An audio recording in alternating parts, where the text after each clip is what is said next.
സർവം പ്രവർത്തതേ ഇതി മത്വാ ഭജന്തേ മാം ബുധാ ഭാവ സമന്വിതം. ചതുശ്ലോകി ഭഗവത്ഗീതയിലെ ആദ്യത്തെ ശ്ലോകമാണ്, 8ാമത്തെ ശ്ലോകം. അതിന്റെ വിവർത്തനവും ഭാവാർത്ഥവും വായിച്ചതിന് ശേഷം നമുക്ക് ഡിസ്കസ് ചെയ്യാം. യെസ്, ആരാ വായിക്കാം? ആരാ വായിക്കുന്നത്? യെസ്, രാധാ മാതാജി വായിച്ചോ. ഓം നമോ ഭഗവതേ വാസുദേവായ. ഓം നമോ ഭഗവതേ വാസുദേവായ. ഓം നമോ വാസുദേവായ. വിഭൂതി യോഗം ശ്ലോകം 8. ം സർവസ്യ പ്രഭോ മത്ത സംവം പ്രവർത്തതേ ഇതി മത്വാ ഭജന്തേ മാം ബുധാ ഭാവ സമന്വിതാ. വിവർത്തനം. ഭൗതികാധ്യാത്മിക ലോകങ്ങളുടെ ഉറവിടം ഞാനാണ്. എല്ലാം എന്നിൽ നിന്നുണ്ടായതാണ്. ഇത് പൂർണ്ണമായി അറിയുന്ന ബുദ്ധിമാന്മാർ എന്റെ സേവനത്തിലേർപ്പെടുകയും എന്നെ ഉള്ളഴിഞ്ഞ് ആരാധിക്കുകയും ചെയ്യും. ഭാവാർത്ഥം. വേദങ്ങൾ പഠിക്കുകയും ശ്രീകൃഷ്ണ ചൈതന്യ മഹാപ്രഭുവെ പോലുള്ള പ്രാമാണിക നേടുകയും ആ ഉപദേശങ്ങൾ ഉപയോഗപ്പെടുത്തേണ്ടത് എങ്ങനെയെന്ന് മനസ്സിലാക്കുകയും ചെയ്ത ഒരാൾക്ക് ഭൗതികാധ്യാത്മിക ലോകങ്ങളിലുള്ള എല്ലാറ്റിന്റെയും തുടക്കം കൃഷ്ണനാണെന്ന് ബോധ്യപ്പെടും. ഇത് പൂർണ്ണമായി അറിയാവുന്നതുകൊണ്ട് അയാൾ ഭക്തിയുത ഭഗവത് സേവനത്തിൽ ഉറച്ചു നിൽക്കുന്നു. മൂഢന്മാർക്കോ അബദ്ധജടിലങ്ങളായ വ്യാഖ്യാനങ്ങൾക്കോ ആ ഭക്തനെ വഴിപിഴപ്പിക്കാനാവില്ല. കൃഷ്ണനിൽ നിന്നാണ് ബ്രഹ്മാവും ശിവനും മറ്റു ദേവന്മാരും ഉത്ഭവിച്ചതെന്ന് എല്ലാ വൈദിക സാഹിത്യങ്ങളും തീർത്തു പറയുന്നു. അഥർവവേദത്തിൽ ഉൾപ്പെട്ട ഗോപാലതാപന്യപനിഷത്തിൽ 1:24 ഇങ്ങനെ പറയുന്നുണ്ട്: യോ ബ്രാഹ്മണം വിദദാതി യോ വൈ വേദാംശ ഗാപയതി സ്മഃ. ആദ്യമായി ബ്രഹ്മാവിന് വേദജ്ഞാനം ഉപദേശിച്ചതും അതിനെ പിൽക്കാലത്ത് പ്രചരിപ്പിച്ചതും കൃഷ്ണൻ തന്നെ. അഥ പുരുഷോ ഹവൈ നാരായണോ അകാമയത പ്രജാ സൃജേതി. പിന്നെ പരമപുരുഷനായ നാരായണൻ ജീവസത്തകളെ സൃഷ്ടിക്കാൻ ആഗ്രഹിച്ചു എന്ന് നാരായണോപനിഷത്ത് 1 അതേ ഉപനിഷത്ത് തന്നെ വരുന്നു. നാരായണാത് ബ്രഹ്മ ജായതേ നാരായണാത് പ്രജാപതി പ്രജായ തേ നാരായണാത്തിന്തോ ജായതേ നാരായണാത് തുഷ്ടാവസോ ഗോ ജായന്തേ നാരായണാദേകാദശ രുദ്ര ജായന്തേ നാരായണ ദ്വാദശാദിത്യ. നാരായണനിൽ നിന്ന് ബ്രഹ്മാവ് ജനിച്ചു. നാരായണനിൽ നിന്ന് പ്രജാപതികളും ജനിച്ചു. നാരായണനിൽ നിന്ന് ഇന്ദ്രൻ ജനിച്ചു. നാരായണനിൽ നിന്ന് 8 വസുക്കൾ ജനിച്ചു. നാരായണനിൽ നിന്ന് 11 രുദ്രന്മാർ ജനിച്ചു. നാരായണനിൽ നിന്ന് 12 ആദിത്യന്മാരും ജനിച്ചു. ഈ നാരായണൻ കൃഷ്ണന്റെ ഒരു രൂപവിസ്തരണമാണ്. ബ്രഹ്മണ്യോ ദേവകീപുത്ര എന്ന് അതേ വേദങ്ങളിൽ തന്നെ പറയുന്നുണ്ട്. ദേവകീപുത്രനായ കൃഷ്ണനാണ് പരമപുരുഷൻ. നാരായണോപനിഷത്ത് 4. മഹോപനിഷത്ത് 1 പ്രസ്താവിക്കുന്നത് ഇങ്ങനെയാണ്: ഏകോ വൈ നാരായണാസീന ബ്രഹ്മാന ഈശാനോ നാഭോ നാഗ്നിസ മൗനമേ ദിവ്യ പൃഥിവീ ന നക്ഷത്രാണി ന സൂര്യ എന്നാണ്. സൃഷ്ടിയുടെ ആരംഭത്തിൽ പരമപുരുഷനായ നാരായണൻ മാത്രമേ ഉണ്ടായിരുന്നുള്ളൂ. ബ്രഹ്മാവില്ല, ശിവനില്ല, അഗ്നിയോ ചന്ദ്രനോ ആകാശമോ ഭൂമിയോ നക്ഷത്രങ്ങളോ സൂര്യനോ അന്നില്ല. ഭഗവാന്റെ നെറ്റിയിൽ നിന്നാണ് ശിവന്റെ ഉൽപ്പത്തി എന്ന് അതിൽ തന്നെ പറയുന്നു. ബ്രഹ്മശിവാദികളുടെ സൃഷ്ടാവായ ഭഗവാനെ തന്നെയാണ് ആരാധിക്കേണ്ടത് എന്നാണ് വേദസിദ്ധാന്തം. മോക്ഷധർമ്മത്തിൽ കൃഷ്ണൻ പറയുന്നു: പ്രജാപതിഞ്ചരുദ്രം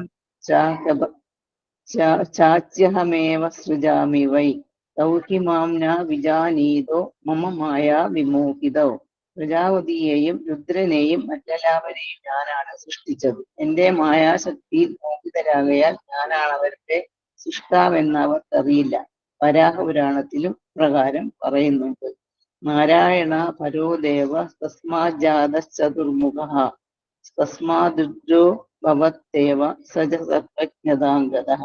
നാരായണനാണ് പരമദിവ്യോത്തമ പുരുഷൻ. അദ്ദേഹത്തിൽ നിന്ന് ബ്രഹ്മാവും ബ്രഹ്മാവിൽ നിന്ന് രുദ്രനും ജനിച്ചു. കൃഷ്ണ ഭഗവാനാണ് എല്ലാ തലമുറകളുടെയും ഉത്ഭവസ്ഥാനം. അദ്ദേഹം എല്ലാറ്റിനും കാരണഭൂതൻ എന്നറിയപ്പെടുന്നു. കൃഷ്ണൻ പറയുന്നു: എല്ലാം എന്നിൽ നിന്ന് ജനിക്കുകയാണ്. ഞാൻ എല്ലാറ്റിന്റെയും പ്രഭവസ്ഥാനമാണ്. എല്ലാം എനിക്ക് അധീനമാണ്. എനിക്ക് വരിയായി ആരുമില്ല. കൃഷ്ണൻ ഒഴിച്ച് മറ്റാരും പരമനിയന്താവല്ല. വിശ്വാസ്യനായൊരു ആധ്യാത്മിക ഗുരുവിൽ നിന്ന് വൈദിക സാഹിത്യങ്ങളുടെ കൃഷ്ണനെ അപ്രകാരം മനസ്സിലാക്കാൻ സാധിച്ച ഒരാൾ തന്റെ സർവശക്തിയും കൃഷ്ണാബോധത്തിൽ വിനിയോഗിച്ച് ഒരു യഥാർത്ഥ പണ്ഡിതനായി തീരുന്നു.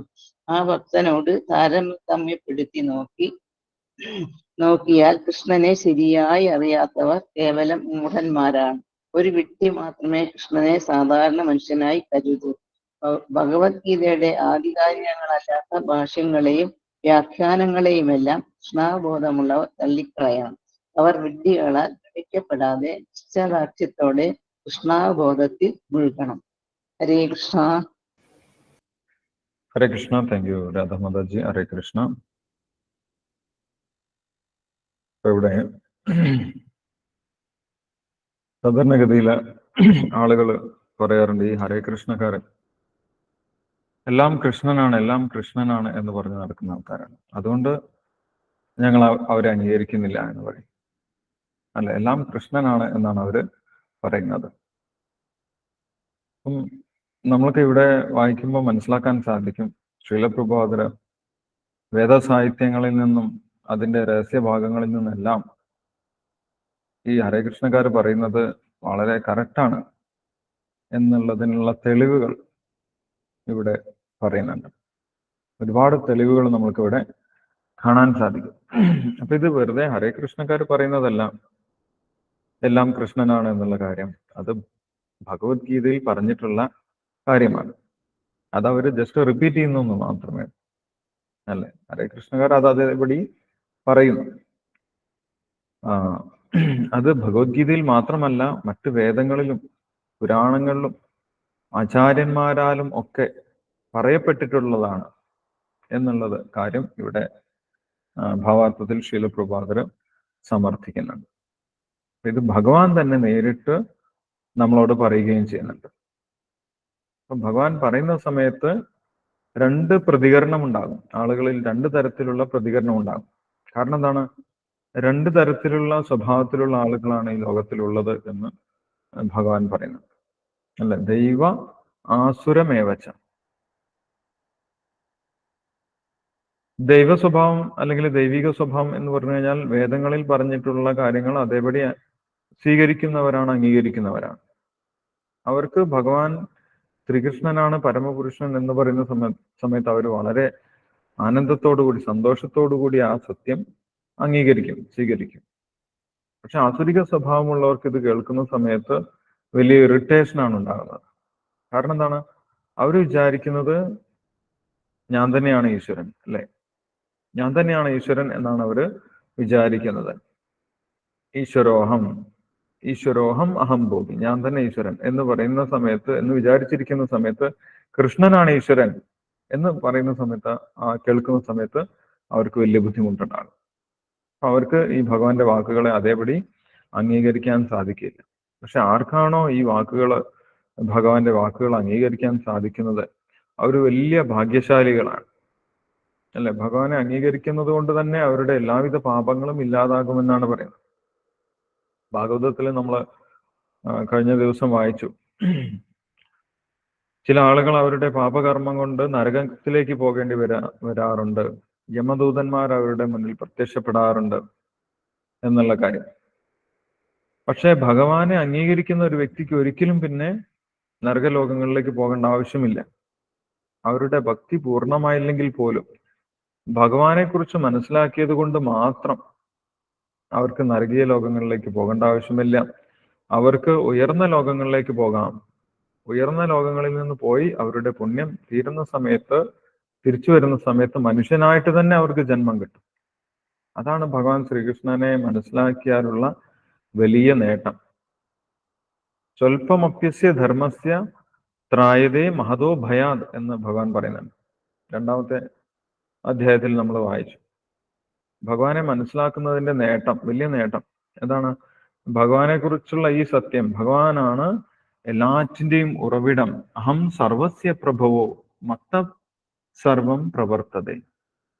അതിന്റെ തെളിവുകളാണ് ശ്രീലപ്രഭുപാദര് ഭാവാർത്ഥത്തിൽ കൊടുത്തിട്ടുള്ളത്. വ്യത്യസ്തമായിട്ടുള്ള ഉപനിഷത്തുകളിൽ നിന്ന്, പുരാണങ്ങളിൽ നിന്നൊക്കെ കോട്ടിങ്സ് ഇവിടെ കൊടുത്തിട്ടുണ്ട് അല്ലെ. അത് നമ്മൾക്ക് കാണാൻ സാധിക്കും. നാരായണ ഉപനിഷത്ത്, അതേപോലെ ഗോപാല താപനി ഉപനിഷത്ത്, അതേപോലെ വരാഹ പുരാണം, മോക്ഷധർമ്മം, ഇങ്ങനെ വ്യത്യസ്തമായിട്ടുള്ള ശാസ്ത്രങ്ങളിൽ നിന്ന് ഇവിടെ ഉദാഹരണം അതേ ശ്ലോകം ഇവിടെ ഭഗവാൻ പറയുന്ന കാര്യം നേരത്തെ വേദങ്ങളിൽ തന്നെ പറഞ്ഞിട്ടുള്ളതാണ്. ഭഗവാൻ മാത്രം പറയുന്നതല്ല, എല്ലാ ആചാര്യന്മാരും എല്ലാ വേദങ്ങളും വേദൈശ്ച സർവേർ അഹമേവ വേദ്യു എന്ന് ഭഗവാൻ പറയുന്നു. എല്ലാ വേദങ്ങളും പഠിച്ചു കഴിഞ്ഞാൽ ഒരു വ്യക്തിക്ക് യഥാർത്ഥത്തിൽ വേദത്തിന്റെ ഉദ്ദേശം മനസ്സിലാക്കിയ വ്യക്തിക്ക് ഭഗവാനെ മനസ്സിലാക്കാൻ സാധിക്കണം. കാരണം ഭഗവാനെ മനസ്സിലാക്കുക എന്നുള്ളതാണ് വേദത്തിന്റെ ഒക്കെ ഉദ്ദേശം. പക്ഷെ അത് നമ്മൾക്ക് നേരിട്ട് മനസ്സിലാക്കാൻ ബുദ്ധിമുട്ടാണ്. അത് രഹസ്യമായിട്ടിരിക്കും, നമ്മളിൽ നിന്ന് മറഞ്ഞിരിക്കും. മായാശക്തി കൊണ്ട്, ഭഗവാന്റെ മറ്റൊരു ശക്തിയുണ്ട്, ഭഗവാനെ മറച്ചു വെക്കുന്ന ശക്തി. പക്ഷേ നമ്മൾ ആധികാരികമായിട്ടുള്ള ഒരു ഗുരുവിൽ നിന്നാണ് കേൾക്കുന്നതെങ്കിൽ നമ്മൾക്ക് ഭഗവാനെ കുറിച്ചുള്ള സത്യം വെളിപ്പെട്ട് കിട്ടുകയാണ് ചെയ്യുന്നത്.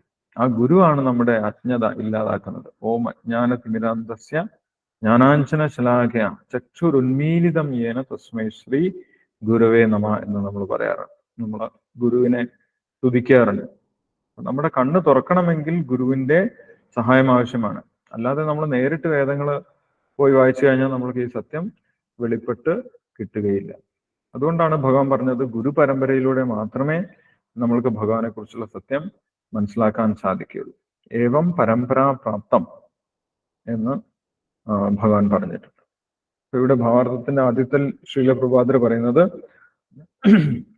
വേദങ്ങൾ പഠിക്കുകയും ശ്രീകൃഷ്ണ ചൈതന്യ മഹാപ്രഭുവിനെ പോലുള്ള പ്രാമാണികരിൽ നിന്ന് അറിവ് നേടുകയും ആ ഉപദേശങ്ങൾ ഉപയോഗപ്പെടുത്തേണ്ടത് എങ്ങനെയെന്ന് മനസ്സിലാക്കുകയും ചെയ്ത ഒരാൾക്ക് ഭൗതിക ആധ്യാത്മിക ലോകങ്ങളിലുള്ള എല്ലാറ്റിന്റെയും തുടക്കം കൃഷ്ണനാണെന്ന് ബോധ്യപ്പെടും. വേദങ്ങൾ പഠിക്കുകയും, വേദങ്ങളിലൊക്കെ ഭഗവാനെ കുറിച്ച് പ്രതിപാദിക്കുന്നുണ്ട്. അതിന്റെ ഉദാഹരണങ്ങളാണ് ഇവിടെ കൊടുത്തിട്ടുള്ളത്. ഭാഗവതത്തിൽ വളരെ വ്യക്തമായിട്ട് പറയുന്നുണ്ട് ഭഗവാൻ ശ്രീകൃഷ്ണൻ ആരാണ് എന്നുള്ള കാര്യം അല്ലെ. ഒന്നാമത്തെ സ്കന്ധത്തിൽ തന്നെ പറയുന്നുണ്ട്. ഒന്നാമത്തെ സ്കന്ധം 1:3:28, ഒന്നാമത്തെ സ്കന്ധം 3-ാമത്തെ ചാപ്റ്റർ 3-ാമത്തെ അധ്യായം 28-ാമത്തെ ശ്ലോകത്തിൽ ഭഗവാൻ ശ്രീകൃഷ്ണന്റെ പ്രത്യേക പൊസിഷനെ കുറിച്ച് വ്യാസദേവൻ എടുത്തു പറയുന്നുണ്ട്. എന്താണ് പറയുന്നത്? ഏതേ ചാംശകല പുംസാം കൃഷ്ണസ്തു ഭഗവാൻ സ്വയം എന്നവിടെ പറയുന്നത്.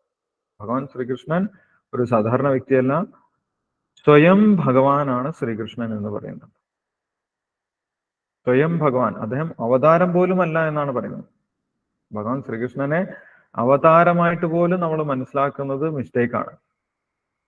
അതുകൊണ്ടാണ് വ്യാസദേവൻ എടുത്തു പറഞ്ഞിട്ടുള്ളത്. അങ്ങനെ നമ്മൾ കറക്റ്റായിട്ട് തന്നെ ഭഗവാനെ കുറിച്ച് മനസ്സിലാക്കണം എന്നുള്ളത് കൊണ്ടാണ് വ്യാസദേവൻ എടുത്തു പറഞ്ഞിട്ടുള്ളത്. ഏതേച്ച അംശകല പുംസാം, ബാക്കിയുള്ളതൊക്കെ എന്താണ്? ഭഗവാന്റെ വ്യത്യസ്തമായിട്ടുള്ള അവതാരങ്ങളൊക്കെ എന്താണ്? ഭഗവാന്റെ അംശമോ അംശത്തിന്റെ അംശമോ ആണ് എന്നാണ് പറയുന്നത്. നമ്മൾ കാണുന്ന ഭഗവാന്റെ വ്യത്യസ്തമായിട്ടുള്ള അവതാരങ്ങൾ കൃഷ്ണന്റെ, ഭഗവാൻ ശ്രീകൃഷ്ണന്റെ അംശമോ, അംശം എന്ന് പറഞ്ഞു കഴിഞ്ഞാൽ നേരിട്ടുള്ള വിസ്തരണം. ഭഗവാന്റെ ആദ്യത്തെ വിസ്തരണങ്ങൾക്കാണ് അംശം എന്ന് പറയുന്നത്. ആ അംശങ്ങൾ വീണ്ടും വിസ്തരിക്കുന്നതിനെയാണ് കല എന്ന് പറയുന്നത്. ബ്രഹ്മസംഹിതയിലും പറയുന്നത്, രാമാദിമൂർത്തിഷു കലാനിയമേന തിഷ്ഠൻ നാനാവതാരമകരോ ഭുവനേഷു കിന്തു കൃഷ്ണ സ്വയം സമഭവത് പരമപുമാന്യോ ഗോവിന്ദമാദി പുരുഷം തമഹം ഭജ. എല്ലാ അവതാരങ്ങളുടെയും ഉറവിടമായിട്ടുള്ള ആ പരമപുരുഷനായിട്ടുള്ള ഭഗവാൻ, ആരും തുല്യനായിട്ടില്ലാത്ത ഭഗവാൻ ഗോവിന്ദനെ ഞാൻ ഭജിക്കുന്നു എന്നാണ് ബ്രഹ്മാവ് അവിടെ ബ്രഹ്മസംഹിതയിൽ പറയുന്നത്. ഭഗവാന് തുല്യനായിട്ട് ആരുമില്ല. അസമോർധൻ എന്ന് ഭഗവാനെ പറയുന്നുണ്ട്. ഭഗവാൻ ശ്രീകൃഷ്ണന്റെ മറ്റൊരു പേരാണ് അസമ ഊർധൻ.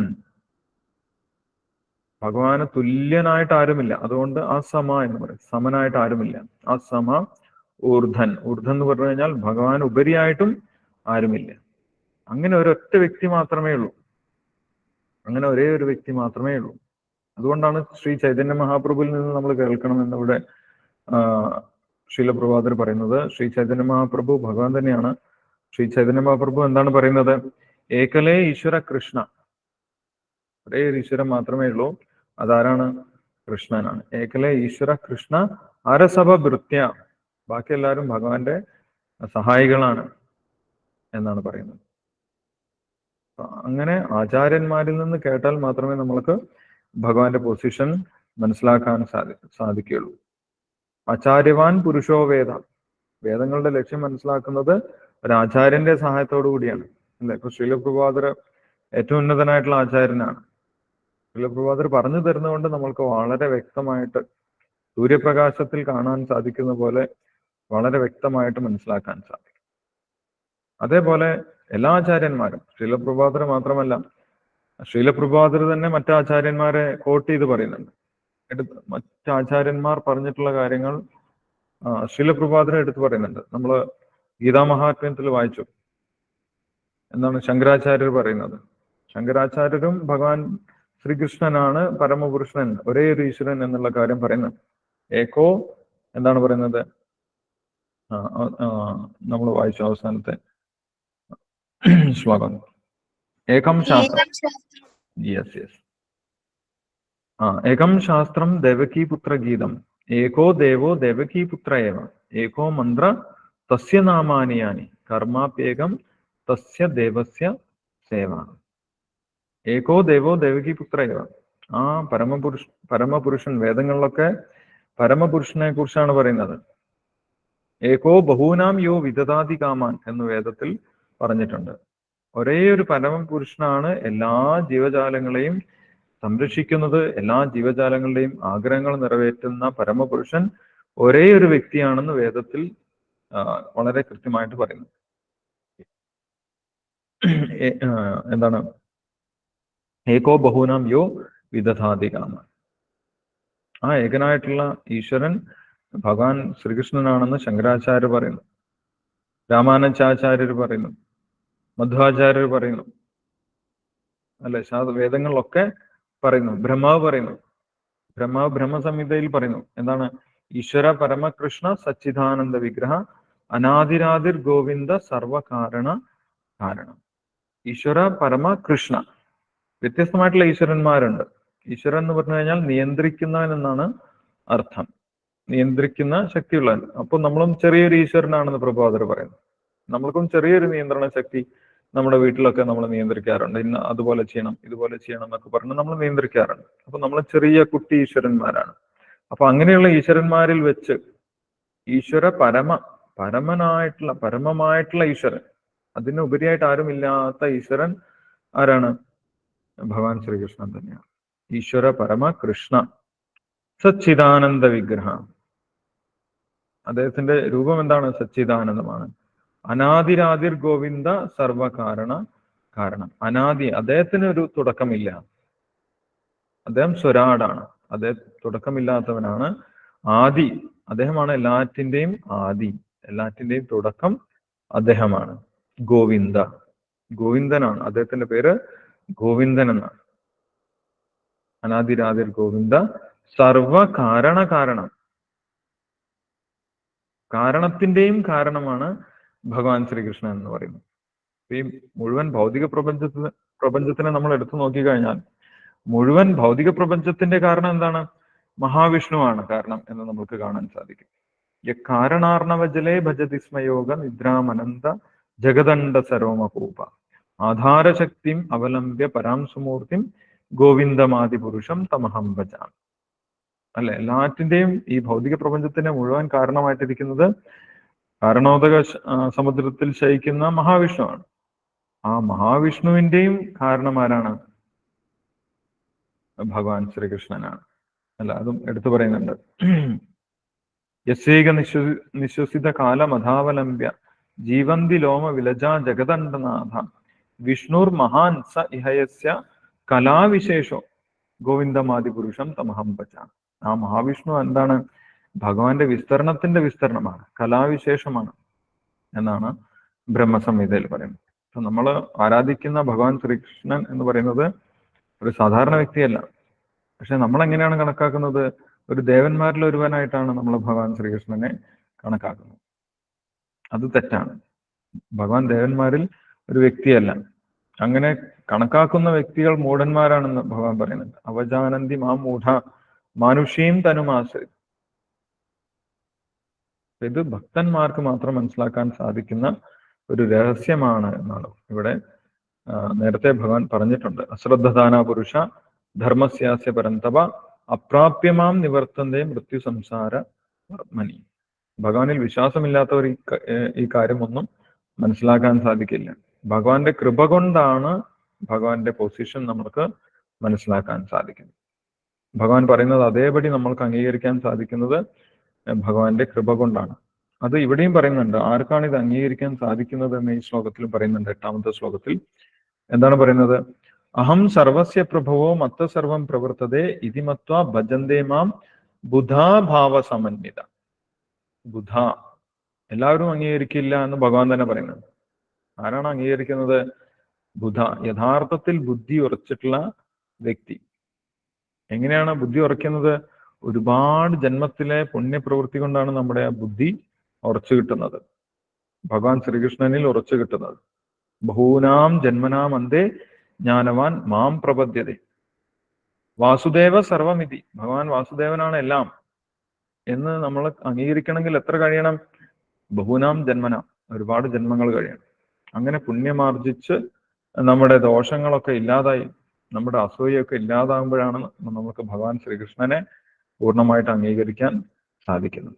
അങ്ങനെ അംഗീകരിക്കാൻ സാധിച്ചു കഴിഞ്ഞാൽ അവരാരാണ്? ബുധ, യഥാർത്ഥ ബുദ്ധിമാന്മാരാണ്. ബുധ ഭാവസമന്വിത.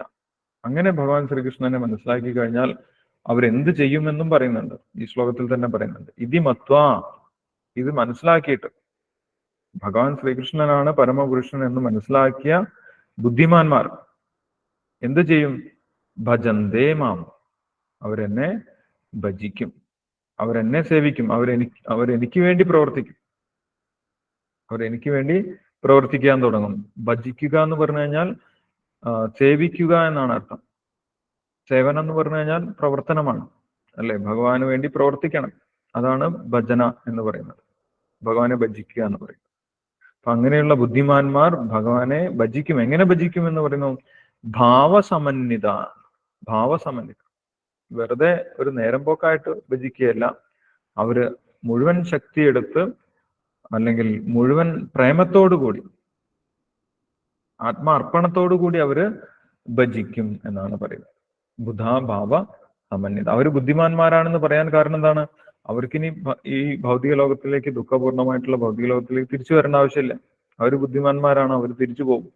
ബാക്കിയുള്ളവർ അത് മനസ്സിലാക്കാതെ ഇവിടെ കറങ്ങിക്കൊണ്ടേയിരിക്കും, അല്ലെ? എത്രയോ പ്രാവശ്യം ഭാഗവത സപ്താഹം നടത്തുന്ന ആളുകൾ പോലും ഇത് മനസ്സിലാക്കുന്നില്ല എന്നുള്ളതാണ് സത്യം, അല്ലെ? ഒരുപാട് ഭാഗവത സപ്താഹം നടത്തിയ ഒരു ആളോട് ഞാൻ ചോദിച്ചു, ഒരു വ്യക്തിയോട് ഞാൻ ചോദിച്ചു, ഇങ്ങനെ ഇസ്കോണിൽ കുറെ മുന്നെയാണ്. അപ്പം അദ്ദേഹം പറഞ്ഞു, കൃഷ്ണൻ എന്ന് പറഞ്ഞാൽ ഒരു പ്രശ്നപുരുഷനാണ് എന്ന് പറഞ്ഞു. ഇത്രയും വേദങ്ങളിൽ പറഞ്ഞിട്ടും, ഇത്രയും ആചാര്യന്മാർ പറഞ്ഞിട്ടും, ഭാഗവതത്തിൽ പറഞ്ഞിട്ടും, ഭാഗവതത്തിൽ ഒരു സംശയമില്ലാതെ എടുത്തു പറഞ്ഞിട്ടും, അല്ല എടുത്തു പറയുന്നുണ്ട്, ഏതേ ചാംശകല പുംസ കൃഷ്ണസ്തു ഭഗവാൻ സ്വയം എന്ന് പറഞ്ഞിട്ടും, ഭാഗവത സപ്താഹം നടത്തിയിട്ടും അദ്ദേഹത്തിന് ആ ഒരു ബോധത്തിലേക്ക് എത്താൻ സാധിക്കുന്നില്ല എന്നുള്ളതാണ്. അത് എന്തുകൊണ്ടാണ്? കൃത്യമായിട്ടുള്ള ഗുരുപരമ്പരയിൽ നിന്ന് കേട്ടാൽ മാത്രമേ നമ്മൾക്ക് ഭഗവാനെ കുറിച്ച് മനസ്സിലാക്കാൻ സാധിക്കുകയുള്ളൂ. ഏവം പരമ്പരാപ്രാപ്തം ഇമം രാജർഷിയോ വരും. ഗുരുപരമ്പരയ്ക്ക് അത്രയ്ക്കും ഇമ്പോർട്ടൻസ് ഉണ്ട്. ഗുരുപരമ്പരയിൽ നിന്ന് കേട്ടാലേ നമ്മൾക്ക് നമ്മുടെ ബുദ്ധി ഭഗവാനിൽ ഉറച്ചു നിൽക്കുകയുള്ളൂ. അങ്ങനെ ഭഗവാനെ മനസ്സിലാക്കിയ ഒരു വ്യക്തി എന്തായി മാറും എന്ന് ഭാവാർത്ഥത്തിന്റെ അവസാനത്തിൽ ശ്രീല പ്രഭാതർ പറയുന്നത്. അത് മനസ്സിലായോ? ഭാവാർത്ഥം നമ്മൾ വായിച്ചിട്ടുണ്ടായിരുന്നു. ഭാവാർത്ഥത്തിന്റെ അവസാനത്തിൽ പറയുന്നുണ്ട്, ഭഗവാൻ ശ്രീകൃഷ്ണനെ പരമപുരുഷനായിട്ട് മനസ്സിലാക്കിയ ഒരു വ്യക്തി ആരായിട്ട് മാറുമെന്നാണ് പറയുന്നത്?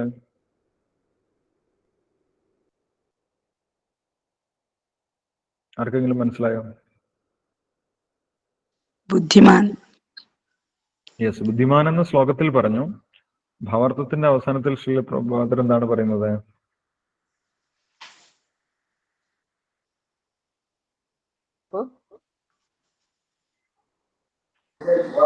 ഒരു യഥാർത്ഥ വിശ്വാസം ഉണ്ടാവും. അദ്ദേഹം ഒരു യഥാർത്ഥ പണ്ഡിതനായിട്ട് മാറണം.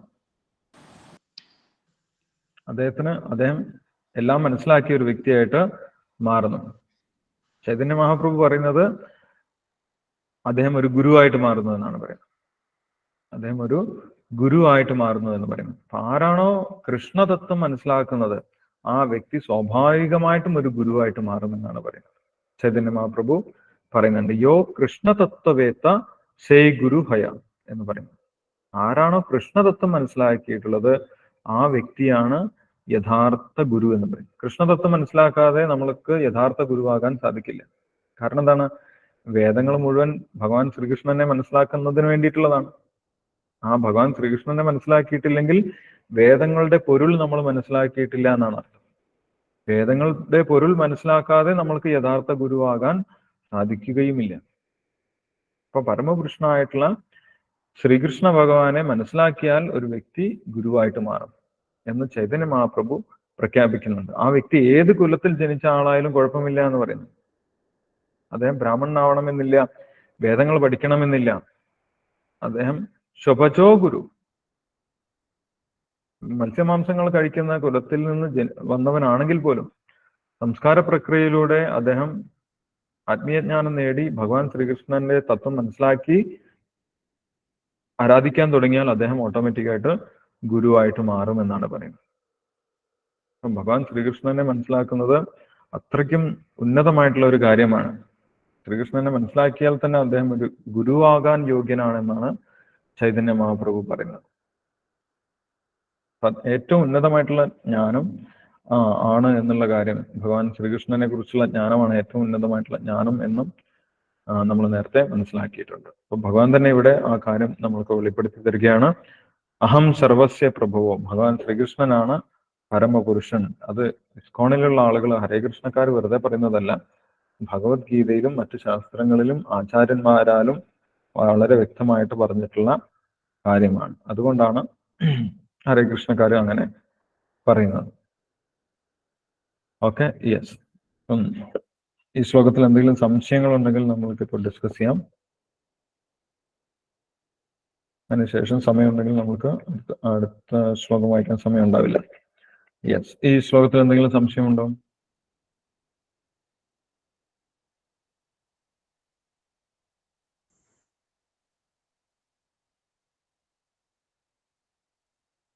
യെസ്, അപ്പൊ എല്ലാരും ഭഗവാൻ ശ്രീകൃഷ്ണനാണ്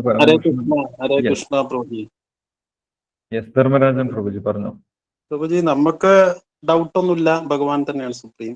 പക്ഷെ നമ്മൾ ഈ ശിവപുരാണത്തിലും ദേവി ഭാഗവതത്തിലൊക്കെ, ദേവി ഭാഗവതത്തിൽ പറയുന്ന ദേവിയാണ് എല്ലാം അൾട്ടിമേറ്റ് എന്ന് പറയുന്നത്, ശിവപുരാണത്തിലും പറയുന്നു.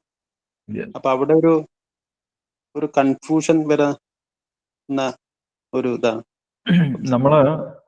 നമ്മൾ ഏത് ഗുരുവിൽ നിന്നാണ് ശിവപുരാണം പഠിക്കുന്നത്? ഏത് ഗുരുവിൽ നിന്നാണ് ദേവി ഭാഗവതം പഠിക്കുന്നത്? അറിയാം. ഗുരുപരമ്പരയിൽപ്പെട്ട ഗുരുവിൽ നിന്നാണോ? അല്ല. അപ്പൊ പിന്നെ നമുക്ക് വേദം കറക്റ്റ് ആയിട്ട് മനസ്സിലാവും? ഇല്ല. വേദങ്ങളിൽ തന്നെ നിർദ്ദേശിക്കുന്നത് എന്താണ്? ആചാര്യവാൻ പുരുഷോ വേദം. നമ്മൾ വേദശാസ്ത്രങ്ങൾ പഠിക്കുന്നത് ഒരു ആധികാരികമായിട്ടുള്ള ഗുരുപരമ്പരയിൽ നിന്നായിരിക്കണം എന്ന് നിർദ്ദേശിക്കുന്നുണ്ടല്ലോ. ആ നിർദ്ദേശം നമ്മൾ പാലിക്കുന്നുണ്ടോ? ഇല്ല. അപ്പൊ അവിടെ പറഞ്ഞിട്ടുള്ള എന്താണെന്ന് നമുക്ക് കൃത്യമായിട്ട് മനസ്സിലാക്കാൻ സാധിക്കില്ല. ഗുരുവിലൂടെ അല്ലാതെ നമുക്ക് ഭഗവാന്റെ തത്വം ഒരിക്കലും മനസ്സിലാക്കാൻ സാധിക്കില്ല. ഭഗവത്ഗീത വളരെ വ്യക്തമായിട്ടത് പറയുന്നുണ്ട്. തദ്വിദ്ധി പ്രണിപാതേന പരിപ്രശ്നേന സേവയാ ഉപദേക്ഷന്തിത്തെ ജ്ഞാനം ജ്ഞാനിന തത്വദർശിന. ഇത് അറിയണമെങ്കിൽ, തദ്വിദ്ധി, ഭഗവാനെ കുറിച്ച് അറിയണമെങ്കിൽ നേരെ കടയിൽ പോയിട്ട് ശിവപുരാണം വായിച്ചു കഴിഞ്ഞാൽ അതല്ല മെത്തേഡ്. ഭഗവാൻ പറഞ്ഞിട്ടില്ല നീ കടയിൽ പോയിട്ട് ശിവപുരാണം വാങ്ങി വായിച്ചാൽ മതി, അങ്ങനെ പറഞ്ഞിട്ടില്ല. തദ്വിദ്ധി, അതറിയണമെങ്കിൽ നീ ഗുരുവിന്റെ അടുത്ത് പോകണം, ഗുരുവിനെ സേവിക്കണം, ഗുരുവിനോട് കാര്യങ്ങൾ ചോദിച്ച് മനസ്സിലാക്കണം, ആധികാരികമായിട്ടുള്ള ഗുരുവായിരിക്കണം. അപ്പോഴാണ് ഭഗവാനെ കുറിച്ച് മനസ്സിലാക്കാൻ സാധിക്കുന്നത്. പുസ്തകം വായിച്ചിട്ട് ഭഗവാനെ കുറിച്ച് മനസ്സിലാക്കാൻ സാധിക്കില്ല. ബ്രഹ്മസംഹിതയിൽ എടുത്തു പറയുന്നു, വേദേഷു ദുർലഭം അദുർലഭം ആത്മഭക്തോ. വേദങ്ങളിലൂടെ ഭഗവാന്റെ സത്യം നമുക്ക് മനസ്സിലാക്കാൻ സാധിക്കില്ല. അദുർലഭം ആത്മഭക്തോ, ഭഗവാന്റെ ഭക്തന്മാരിൽ നിന്ന് കേൾക്കുന്നതിലൂടെയാണ് നമ്മൾ ഭഗവാനെ കുറിച്ച് മനസ്സിലാക്കുന്നത്. അതാണ് മെത്തേഡ്. ആ മെത്തേഡ് ഫോളോ ചെയ്തില്ലെങ്കിൽ നമ്മൾ മനസ്സിലാക്കുന്നത് മിസ്റ്റേക്ക് ആയിരിക്കും.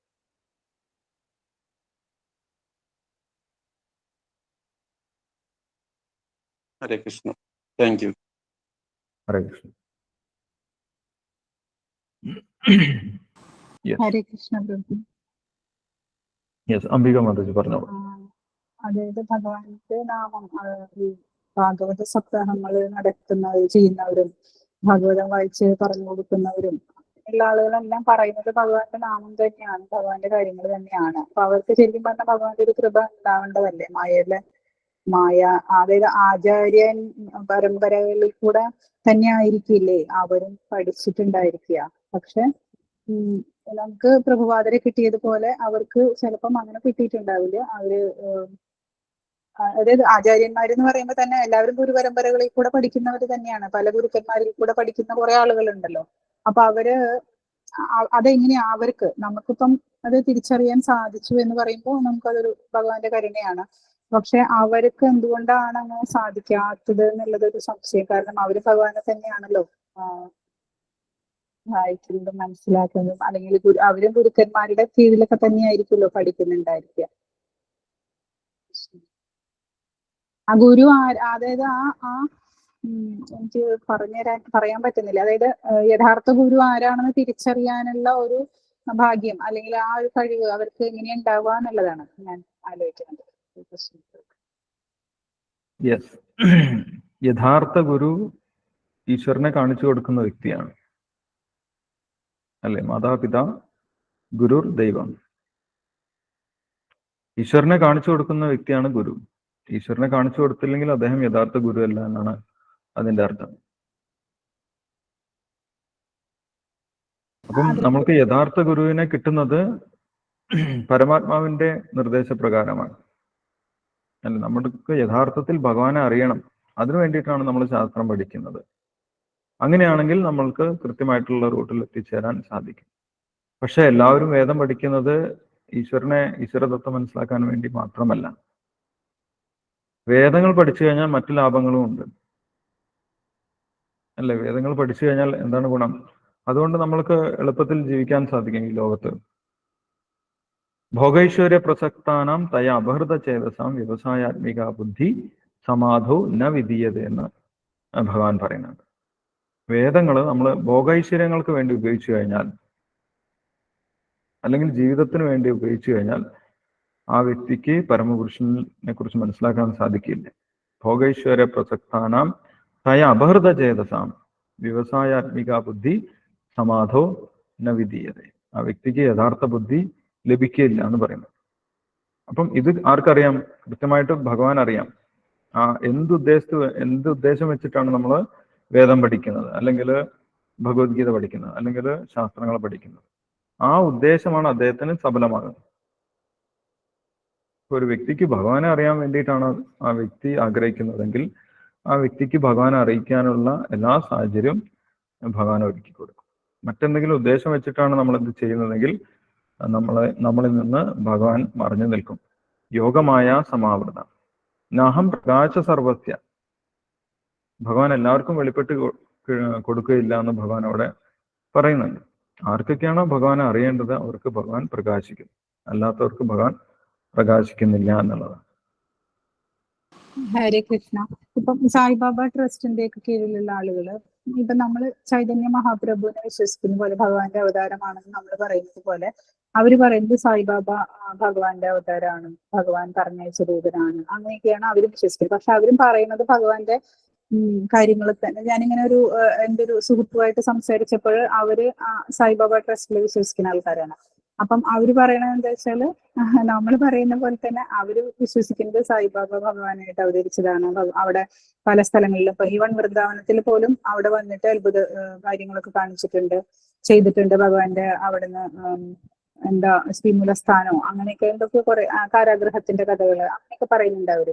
അപ്പം നമുക്ക് മനസ്സിലാവുന്നില്ല അവരോട് എങ്ങനെയാണ് നമ്മൾ പറഞ്ഞ് മനസ്സിലാക്കി കൊടുക്കാൻ നമുക്ക് മനസ്സിലാവുന്നില്ല, എങ്ങനെ പറയണ്ടേന്നുള്ള അറിയില്ല. കാരണം അവരതില് പക്ഷെ അവര് വളരെയധികം ഭഗവാനെ അത്രയധികം വിശ്വസിക്കുന്ന ആൾക്കാർ തന്നെയാണ്. നമ്മളെപ്പോലെ തന്നെ ഭഗവാനെ വിശ്വസിക്കുന്ന ആളുകളാണ്. പക്ഷെ അവരും അവരുടെ ചിന്തയും അവരുടെ കാര്യങ്ങളുമായിട്ട് അവർ പോവാണ്. അപ്പൊ നമുക്കത് അങ്ങനെയല്ല, നമ്മൾ മനസ്സിലാക്കുന്നതാണ് ശരിയെന്ന് പറഞ്ഞ് നമുക്കറിയാം ഉള്ളിലെന്ന് വെച്ചാലും അവരോട് അത് പറയാൻ സാധിക്കുന്നില്ല. അപ്പൊ പറയണ്ടെന്നായിരിക്കും, പറയണ്ടെന്നുള്ളത് തന്നെയാണ് മനസ്സിൽ വിചാരിച്ച് ഞാൻ അങ്ങനെ അപ്പൊ പറയുന്നത് കേട്ടു, ശരിയാണ്, എല്ലാവരും ഭഗവാനെയാണല്ലോ വിളിക്കണേന്ന് പറഞ്ഞിട്ട് നമ്മൾ അവസാനിപ്പിച്ചു. പക്ഷെ മനസ്സിൽ അപ്പൊ അങ്ങനെ ഒരു വിഷമം, എന്താണ് ഇത്, അങ്ങനെയൊക്കെ ഇങ്ങനെ ഒരുപാട് കൺഫ്യൂഷൻസ്, എന്താ വരണേ എന്നുള്ളൊരു തോന്നല് വരാണ്.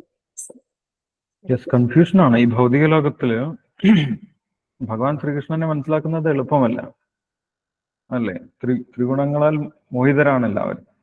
അപ്പം ഭഗവാനെ അംഗീകരിക്കാൻ തയ്യാറല്ലാത്തവരുടെ മുന്നിൽ മറ്റു ഭഗവാന്മാർ വരും, മറ്റുള്ളവർ ഈശ്വരന്റെ രൂപത്തിൽ വരും എന്ന് ഭഗവാൻ പറയുന്നുണ്ട്.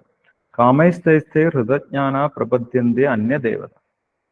ഭൗതിക ആഗ്രഹങ്ങൾ വെച്ചിട്ട് മുന്നോട്ട് പോകുന്നവർക്ക്, അല്ലെങ്കിൽ ആ ഉദ്ദേശത്തോടു കൂടി പഠിക്കാൻ ശ്രമിക്കുന്നവർക്ക് മറ്റുള്ളവരെ ആരാധിക്കേണ്ടി വരുമെന്ന് ഭഗവാൻ തന്നെ പറയുന്നുണ്ട്. കാമൈസ്തൈസ്തേ ഹൃതജ്ഞാന പ്രപദ്യന്തി അന്യദേവത തം നിയമമാസ്തായ പ്രകൃതിയാ നിയതാസ്വയ. അവരെ ആരാധിക്കാനുള്ള വിശ്വാസം കൊടുക്കുന്ന ആര് തന്നെയാണ്? ഭഗവാൻ തന്നെയാണ്. അപ്പൊ അവര് യഥാർത്ഥത്തിൽ ഗുരുപരമ്പര ആണോ, ശാസ്ത്രത്തിൽ പറഞ്ഞിട്ടുണ്ടോ എന്നൊന്നും അന്വേഷിക്കുന്നില്ല. അപ്പൊ ഒരിക്കലും നമ്മൾ അങ്ങനെ കമ്പയർ ചെയ്യാൻ പാടില്ല. നമ്മൾ വിശ്വസിക്കുന്നത് പോലെ അവർ വിശ്വസിക്കുന്നു എന്ന് നമ്മൾ ഒരിക്കലും കമ്പയർ ചെയ്യാൻ പാടില്ല. കാരണം നമ്മൾ നമ്മൾ വിശ്വസിക്കുകയല്ല ചെയ്യുന്നത്, നമ്മൾ ശാസ്ത്രത്തിനെ ഫോളോ ചെയ്യുകയാണ് ചെയ്യുന്നത്, അല്ലെ? നമ്മളെല്ലാ വേദശാസ്ത്രങ്ങളെയാണ് അംഗീകരിക്കുന്നത്, അതിനെ ഫോളോ ചെയ്യാണ്. അവരങ്ങനെ വേദശാസ്ത്രങ്ങളെ അംഗീകരിക്കുന്ന ആളുകളല്ല. ഏത് വേദത്തിലാണ് സായിബാബാനെ കുറിച്ച് പറഞ്ഞിട്ടുള്ളത്? അങ്ങനെ എവിടെയും പറഞ്ഞിട്ടില്ല. പറഞ്ഞിട്ടുണ്ടായിരുന്നെങ്കിൽ നമ്മൾ അംഗീകരിക്കുമായിരുന്നു. വേദങ്ങളിൽ നിർദ്ദേശിച്ചിട്ടുള്ള വ്യക്തികളാണെങ്കിൽ നമ്മൾക്ക് അംഗീകരിക്കുന്നതിന് ബുദ്ധിമുട്ടില്ല. അപ്പൊ അവർ വേദങ്ങൾ അംഗീകരിക്കാൻ തയ്യാറായിട്ടുള്ള വ്യക്തികളല്ല, അല്ലെങ്കിൽ മറ്റു ആചാര്യന്മാരെ അംഗീകരിക്കാൻ തയ്യാറായിട്ടുള്ള വ്യക്തികളല്ല. അതുകൊണ്ട് നമ്മളെയും അവരെ ഒരിക്കലും കമ്പയർ ചെയ്യാൻ സാധിക്കില്ല. അത് കമ്പയർ ചെയ്യാൻ കഴിയുന്നതല്ല. കമ്പയർ ചെയ്യുന്നത് തന്നെ തെറ്റാണ് യഥാർത്ഥം. ഹരേ കൃഷ്ണ. ഹരേ കൃഷ്ണ.